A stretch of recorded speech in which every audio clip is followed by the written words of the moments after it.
This call is now being recorded.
Dikashman Baba.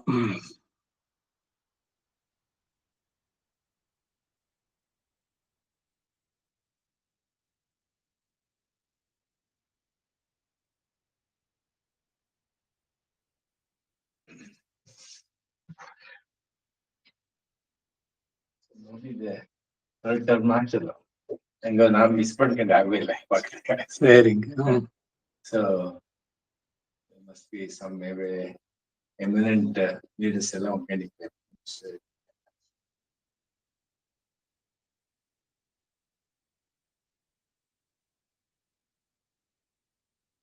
At least 5 years survey ಆದಕ್ಕ ಅದೇ ಪೆರ್ಮ ಕುಡುಕ್ ಅವನಿಗೆ ಅವಕಾಶ ಸರಿಯಾದ ನ್ಯಾಯ ಧರ್ಮ ಸತ್ಯ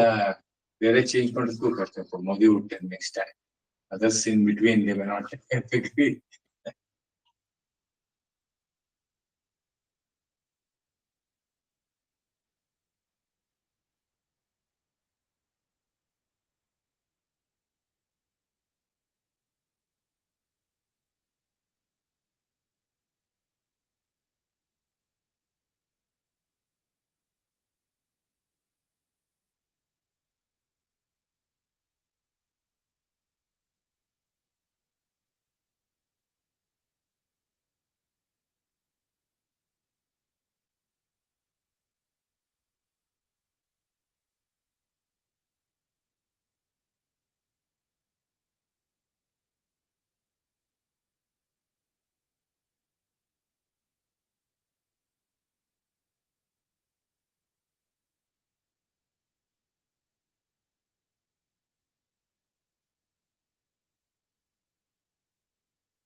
अस्मद्गुरुभ्यो नमः हरिः ओम् ಯಶ್ಛಂದಸಾಂ ವೃಷಭೋ ವಿಶ್ವರೂಪಃ ಛಂದೋಭ್ಯೋऽದ್ಯಮೃತಾತ್ ಸಂಬಭೂವ ಸಮೇಂದ್ರೋ ಮೇಧಯಾ ಸ್ಪೃಣೋತು ಅಮೃತಸ್ಯ ದೇವಧಾರಣೋ ಭೂಯಾಸಂ ಶರೀರಂ ಮೇ ವಿಚರ್ಷಣಂ ಜಿಹ್ವಾ ಮೇ ಮಧುಮತ್ತಮಾ कर्णाभ्यां भूरिविष्टुवं ब्रह्मणः कोशोऽसि मेधया पीतः श्रुतं मे गोपाय श्री नारायणोपनिषत् अथ पुरुषो ह वै अथ पुरुषो वै अथ पुरुषो वै पुरुषो ह वै पुरुषो ह वै अथ पुरुषो ह वै नारायणो कामयता नारायणो कामयता नारायणो कामयता प्रजास्य जयेति प्रजासृजेयेति नारायणात् प्राणो जायते नारायणात् प्राणो जायते नारायणात् प्राणो जायते मनः सर्वेन्द्रियाणि च सर्वेन्द्रियाणि च मनः सर्वेन्द्रियाणि च खं वायुर्ज्योतिरापः खं वायुर्ज्योतिरापः खं वायुर्ज्योतिरापः पृथिवी विश्वस्य धारिणी पृथिवी विश्वस्य धारिणी पृथिवी विश्वस्य धारिणी नारायणात् ब्रह्मा जायते नारायणात् ब्रह्मा जायते नारायणात् ब्रह्मा जायते नारायणाद् रुद्रो जायते नारायणात् रुद्रो जायते नारायणात् रुद्रो जायते नारायणादिन्द्रो जायते नारायणात् इन्द्रो जायते नारायणात् इन्द्रो जायते नारायणात् प्रजापतयः नारायणात् प्रजापतयः नारायणात् प्रजापतयः प्रजायन्ते प्रजायन्ते प्रजायन्ते नारायणात् द्वादशादित्या नारायणात् द्वादशादित्या नारायणात् द्वादशादित्या रुद्रा वसवः रुद्रावसवः सर्वाणि च छन्दागंसि सर्वाणि च छन्दागंसि छन्दागंसि छन्दागंसि हाँ। सर्वाणि च छन्दागंसि सर्वाणि च छन्दागंसि ಛಂದಸ್ಸು ಛಂದಾಂಸಿ ಅನ್ನಿಕ್ಕಿರುತ್ತೆ ಇದು ಯಜುರ್ವೇದದಿಂದ ಗುಂಕಾರ ಬರುತ್ತೆ ಬೇರೆ ಕಡೆ ಹೇಳುದಲ್ಲ ಹಾಗೆ ಛಂದಾಗಂಸಿ ಛಂದಾಂಸಿ ಛಂದಸ್ಸುಗಳು ಅವನಿಂದನೇ ಎಲ್ಲ ಛಂದಸ್ಸು ಉಂಟಾಗಿತ್ತು ಅತ್ರಿ ಭೃಗು ಕುತ್ಸವ ಸಿಟ್ಟ ಗೌತಮ ಕಶ್ಯಪ ಅಂಗೀರಸ ಋಷಯಹಾನ್ சொல்றோம் இல்ல ಸಂದವನೆಲ್ಲ அப்புறம் ಛಂದಸ್ಸುಗಳೆಲ್ಲ ಹೆಸರು ಬರುತ್ತೆ ಅಲ್ಲಿ ಭೂರಾದಿ ಸಪ್ತವ್ಯಾರ್ತಿ ನಾಮತ್ರಿ ಭೃಗು ಕುತ್ಸವ ಸಿಟ್ಟ ಗೌತಮ ಕಶ್ಯಪಾಂಗೀರಸ ಋಷಯ ಗಾಯತ್ರಿ ಉಷ್ಣಿಕ್ ತ್ರಿಷ್ಟುಪ್ ಬೃಹತಿ ಪಂಕ್ತಿ ತ್ರಿಷ್ಟುಪ್ ಗತಿ ಛಂದಾಗಂಸಿ ಇವೆಲ್ಲ ಛಂದಸ್ಸುಗಳು ಬೇರೆ ಬೇರೆ ಎಷ್ಟೆಷ್ಟು ಅಕ್ಷರಗಳಿಗೆ ಒಂದೊಂದು ಛಂದಸ್ಸು ಒಂದು ಬರೋದು ಛಂದಶಾಸ್ತ್ರ ಅದು ವ್ಯಾಕರಣದಲ್ಲಿ ಈ ಇದಕ್ಕೆ ಹೋದ್ರೆ ಗ್ರಾಮರ್ ನಲ್ಲಿ ಎಲ್ಲ ಬರುವಂತ ಅದು ಎಲ್ಲವೂ ಛಂದಸ್ಸುಗಳು ಕೂಡ ಅವನಿಂದನೇ ಉಂಟಾಗಿದ್ದು ದ್ವಾದಶ ಆದಿತ್ಯರು 12 ಜನ ಏಕಾದಶ ರುದ್ರರು 8 ಜನ ವಸುಗಳು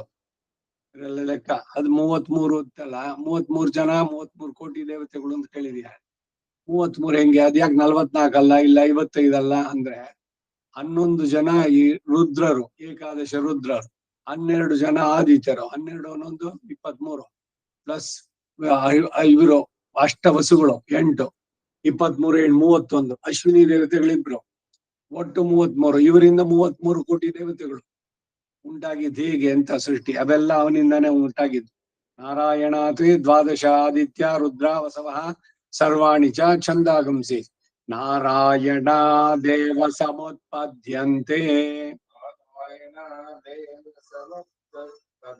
उत्पद्यन्ते उत्पादने हा समुत्पद्यन्ते नारायण देव समुत्पद्यन्ते नारायणे प्रलीयन्ते नारायणे प्रलीयन्ते नारायणे प्रलीयन्ते नारायणे प्रवर्तन्ते नारायणे प्रवर्तन्ते नारायणे प्रवर्तन्ते ॐ अथ नित्यो नारायणः अथ नित्यो नारायणः ॐ अथ नित्यो नारायणः नारायणः नारायणः नारायणः ब्रह्मा नारायणः नारायणः ब्रह्मा नारायणः शिवश्च नारायणः शिवश्च नारायणः शिवश्च नारायणः शक्रश्च नारायणः चक्रश्च नारायणः चक्रश्च नारायणः द्यावा पृथिव्यौ च नारायणः पृथिव्यौ च नारायणः पृथिव्यौ च नारायणः कालश्च नारायणः कालश्च नारायणः कालश्च नारायणः दिशश्च नारायणः दिशश्च नारायणः दिशश्च नारायणः ऊर्ध्वश्च नारायणः ऊर्ध्वश्च नारायणः ऊर्ध्वश्च नारायणः अधश्च नारायणः अधश्च नारायणः अधश्च नारायणः अन्तर्बहिश्च नारायणः अन्तर्बहिश्च नारायणः अन्तर्बहिश्च नारायणः नारायण एवेदगं सर्वम् नारायण एवेदगं सर्वं नारायण एवेदगं सर्वं यद्भूतं यच्च भव्यम् यद्भूतं यच्च भव्यं यद्भूतं यच्च भव्यं निष्कळो निरञ्जनो निर्विकल्पो निष्कळो निरञ्जनो निर्विकल्पो निष्कळो निरञ्जनो निर्विकल्पो निराख्यातः शुद्धो देव एको नारायणः निराख्यातशुद्धो देव एको नारायणः निराख्यातशुद्धो देव एको नारायणः न द्वितीयोऽस्ति कश्चित् न द्वितीयोऽस्ति कश्चित् न द्वितीयोऽस्ति कश्चित् य एवं वेद एवं वेद य एवं वेद स विष्णुरेव भवति स विष्णुरेव भवति स विष्णुरेव भवति स विष्णुरेव भवति ओमित्यग्रे व्याहरेत् ओमित्यग्रे व्याहरेत् ओमित्यग्रे व्याहरेत् नम इति पश्चात् नम इति पश्चात् नम इति पश्चात् नारायणायेत्युपरिष्टात् नारायणयेत्युपरिष्टात् नारायणायेत्युपरिष्टात् ओमित्येकाक्षरम् ओमित्येकाक्षरम् ओमित्येकाक्षरम् नम इति द्वे अक्षरे नम इति द्वे अक्षरे नम इति द्वे अक्षरे नारायणायेति पञ्च अक्षराणि नारायणायेति पञ्च अक्षराणि नारायणायेति पञ्चाक्षराणि एतद्वै नारायणस्याष्टाक्षरम् पदम् एतद्वै नारायणस्याष्टाक्षरं पदम् एतद्वै नारायणस्याक्ष साक्षाक्षरं पदम यो ह वै नारायणस्याष्टाक्षरं पदमध्येति यो वै नारायणस्याष्टाक्षरं पदमध्येति यो वै नारायणस्याष्टाक्षरं पदमध्येति अनपभ्रव सर्वमायुरेति अनपभ्रव सर्वमायुरेति अनपभ्रव अनपभ्रव सर्वमायुरेति अनपभ्रव सर्वमायुरेति अनपभ्रव सर्वमायुरेति विन्दते प्राजापत्यम् विन्द्यते प्राजापत्यम् विन्द्यते विन्द्य इल विन्दते विन्दते प्राजापत्यम् प्रायस्पोषं गौपत्यम् प्रायस्पोषं गोपत्यम् प्रायस्पोषं गोपत्यम् ततोऽमृतत्वमश्नुते ततोऽमृतत्वमश्नुते ततोऽमृतत्वमश्नुते ततोऽमृतत्वमश्नुत इति ततोऽमृतत्वमश्नुत इति ततोऽमृतत्वमश्नुत इति य एवं वेद एवं वेद एवं वेद वेद य एवं वेद वेद ಹ, एवं वेद एवं ವೇದ ವೇ ಅನುದಾತ ಕೆಳಗೆ ಬರ್ಬೇಕು ಏವಂ ವೇದ वेद ಹ, ಪ್ರತ್ಯಗಾನಂದಂ ಬ್ರಹ್ಮ ಪುರುಷಂ प्रत्यगानन्दं ब्रह्म पुरुषं प्रत्यगानन्दं ब्रह्म पुरुषं ಪ್ರಣವಸ್ವರೂಪಂ प्रणवस्वरूपम् ಅಕಾರ ಉಕಾರ ಮಕಾರ ಇತಿ अकार उकार मकार इति अकार उकार मकार इति ಅನೇಕಧಾ ಸಮಭರತ್ತದೇ ತದೋಮಿತಿ अनेकदा समपरते अनेकदा समपरते दतोमिति ತಾನೇಕದಾ ಸಮಭರತ್ತದೇ अनेकदा समपरते ಆದ್ಮೇಲೆ अनेकदा समपरते ತದೋಮಿತಿ तदोमिति ಯಮುಕ್ತ್ವಾ ಮುಚ್ಯತೆ ಯೋಗಿ यमुत्वा मुच्यते योगी यमुत्वा मुच्यते ಯಮ್ ಉಕ್ತ್ವ ಯಾರು ಉಚ್ಚಾರ ಮಾಡ್ತಾರೋ ಯೋಗಿ ಆದವನು ಅವನಿಗೆ ಎಲ್ಲ ಜನ ಸಂಸಾರ ಬಿಡುತ್ತೆ ಯಮ್ ಉಕ್ತ್ವಾ ಮುಚ್ಯತೆ ಯೋಗಿ यमुत्वा मुच्यते योगी यमुत्वा मुच्यते योगी ಉಕ್ತ್ವಾ ಕಾಕ್ ತಾವತ್ತು ಯಮ್ ಉಕ್ತ್ವಾ ಮುಕ್ತ್ವಾ ಮುತ್ವಾ ಕೂಡದೆ ಮುಕ್ತ್ವಾ यमुत्वा ಇಲ್ಲ ಯಮುಕ್ತ್ವಾ यमुक्त्वा मुच्यते योगी ಜನ್ಮ ಸಂಸಾರ ಬಂಧನಾದ್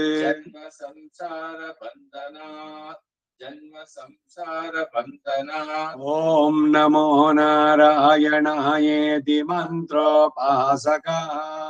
ओम नमो नारायणेति ನಾರಾಯಣಾಯೇತಿ नारायणायेति मंत्रोपासकः ओम नमो नारायणायेति मंत्रोपासकः ಮಂತ್ರೋಪಾಸಕಃ मंत्रोपासकः ವೈಕುಂಠ ಭುವನ ಲೋಕಂ ಗಮಿಷ್ಯತಿ वैकुंठ भुवन लोकं गमिष्यति वैकुंठ भुवन लोकं गमिष्यति ಅದಿದಂ ಪರಂ ಪುಂಡರೀಕಂ ವಿಜ್ಞಾನಘನಂ ತದಿದಂ ಪರಂ तदिदं परं पुंडरीकं विज्ञानघनं तदिदं परं पुंडरीकं विज्ञानघनं ತಸ್ಮಾತ್ ತದಿದಾವನ್ ಮಾತ್ರಂ तस्मात् तदिदावत् मात्रं तस्मान्तदिदान्मात्रम् तदिदावन्मात्रम् तदिदावन्मात्रम् तदिदावन्मात्रम् तस्मात् तदिदावन्मात्रम् तस्मात् तस्मात्तदिदावन्मात्रम् तस्मात्तदिदावन्मात्रम् मामिल्किल्ल तस्मात् तदिदावन्मात्रम् तस्मात्तदिदावन्मात्रम् दावन्मात्रम् दावन्मात्रम् दावन्मात्रम् तदिदावन्मात्रम् तदिदावन्मात्रम् तदिदावन्मात्रम् तस्मात् तदिदावन्मात्रम् तस्मात्तदिदावन्मात्रम् ಶಿವರ ಸ್ವರ ಮೇಲೆ ಪಟ್ಬಾರ್ದೆ ಫಸ್ಟ್ तस्मान्तदिदावन्मात्रम् दावन्मात्रम् दावन्मात्रम् तस्मात् तदिदावन्मात्रम् तस्मान्तदिदावन्मात्रम् तस्मान्तदिदावन्मात्रम् ब्रह्मण्यो देवकी पुत्रो ब्रह्मण्यो देवकी पुत्रो ब्रह्मण्यो देवकी पुत्रो ब्रह्मण्यो मधुसूदनो ब्रह्मण्यो मधुसूदनो ब्रह्मण्यो मधुसूदनो ब्रह्मण्यो मधुसूदनो ब्रह्मण्यो ಮಧುಸೂದನೋ ಮಧುಸೂದನೋ ಸರಿಯಾಗಿ ಕೇಳಿಸ್ಕೋ. ನಾನು ವಾಯ್ಸ್ ಎಲ್ ರೈಸ್ ಮಾಡ್ತೀನಿ, ಇಳಿಸ್ತೀನಿ. ಮಧುಸೂದನೋ ಮಧುಸೂದನೋ ಸರ್ವಭೂತಸ್ಥಮೇಕಂ ನಾರಾಯಣಂ ಸರ್ವಭೂತಸ್ಥಮೇಕಂ ನಾರಾಯಣಂ ಸರ್ವಭೂತಸ್ಥಮೇಕಂ ನಾರಾಯಣಂ ಕಾರಣರೂಪಮಕಾರ ಪರಬ್ರಹ್ಮೋ ಕಾರಣರೂಪಮಕಾರ ಪರಬ್ರಹ್ಮೋ ಕಾರಣರೂಪಮಕಾರ ಪರಬ್ರಹ್ಮೋ ಏತದಥರ್ವಶಿರೋ ಯೋಧೀತೆ ಅಥರ್ವಶಿರೋ ಯೋಧೀತೆ ಸರಿಯಾಗಿ ಕೇಳಿಸ್ಕೋ. ಏತದಥರ್ವಶಿರೋ ಯೋಧೀತೆ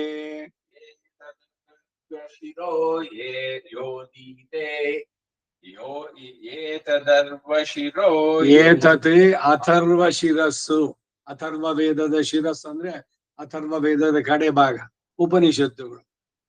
ಅಥರ್ವ ವೇದದಲ್ಲಿ ಉಪನಿಷತ್ತು, ಒಂದೊಂದು ಉಪನಿಷತ್ತು ಅನ್ನೋದು ವೇದದ ಕಡೆ ಭಾಗ. ವೇದಾಂತ, ನಿಗಮಾಂತ ಅಂತೆಲ್ಲ ಹೆಸರು. ಅಥರ್ವ ಶಿರಸ್ಸು ಅಂದ್ರೆ ಈಗ ತಿರುಪಾವಿನಲ್ಲಿ ಬೇಕಾದ್ರೆ ಶ್ರುತಿ ಶತ ಶಿರಸ್ಸಿದ್ಧಂ ಅಧ್ಯಾಪಯಂತಿ. ಶ್ರುತಿ ವೇದಗಳು 106 ಇದೆ, ಅವುಗಳ ಶಿರಸ್ಸು ಕಡೆಯಲ್ಲಿ ವೇದಾಂತದಲ್ಲಿ ಹೇಳಿರೋದು ಏನೋ ಅದನ್ನ ಇವಳು ಅಧ್ಯಾಪಯಂತಿ ಗೋದಾದೇವಿ ಹೇಳ್ಕೊಡ್ತಾಳೆ. ಹಾಗೆ ಇಲ್ಲಿ ಏತದ್ ಅಥರ್ವ ಶಿರೋ ಯೋಧೀತೆ. ಚಲೋ. ಏತದ ಅಥರ್ವ ಶಿರೋ ಯೋಧೀತೆ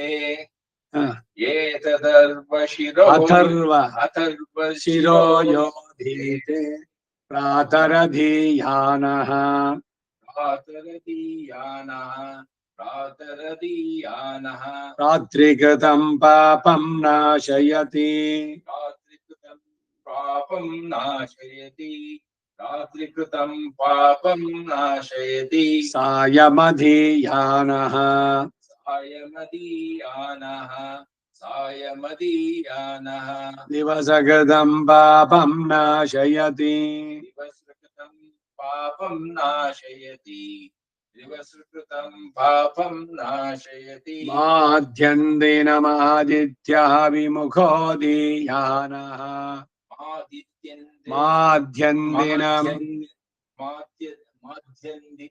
ಮಾಧ್ಯಂದಿನಂ ಮಧ್ಯಾಹ್ನ ಮಾಧ್ಯಂದಿನಂ ಮಾಧ್ಯಂದಿನಂ ಮಾಧ್ಯತ್ಯಾಭಿಮುಖೋ ದೀಯಾನಃ ಮಾದಿತ್ಯಾಮುಖೋ ಪದ ಬರ್ಲಿಲ್ಲ ಇನ್ನ. ಮಾಧ್ಯಂದಿನಂ ಮಾಧ್ಯಂದಿನಂ ಆದಿತ್ಯಾಭಿಮುಖೋ ದೀಯಾನಃ ಆದಿತ್ಯಾಭಿಮುಖೋ यानः मुखोऽधियानः आदित्याभिमुखोऽधियानः मुखोऽधियानः मुखोऽधियानः माद्यन्दिनम् आदित्याभिमुखोऽधियानः माद्यन्दिनम् माध्यन्दिरम् आदित्याभिमुखो याज मुखोऽधियानः पञ्चपादक उपपादकात् प्रमुच्यते पंचपादक उपपादक आक्रमुच्यते पंचपादक उपपादक आक्रमुच्यते सर्ववेद पारायण पुण्यं लभते सर्ववेद पारायण पुण्यं लभते सर्ववेद पारायण पुण्यं पारायणादिगैल पारायण पुण्यं लभते पुण्यं लभते सर्ववेद पारायण पुण्यं लभते नारायण सायुज्यमवाप्नोति नारायण सायुज्यमवाप्नोति नारायण सायुज्यमवाप्नोति नारायण सायुज्यमवाप्नोति नारायण सायुज्यमवाप्नोति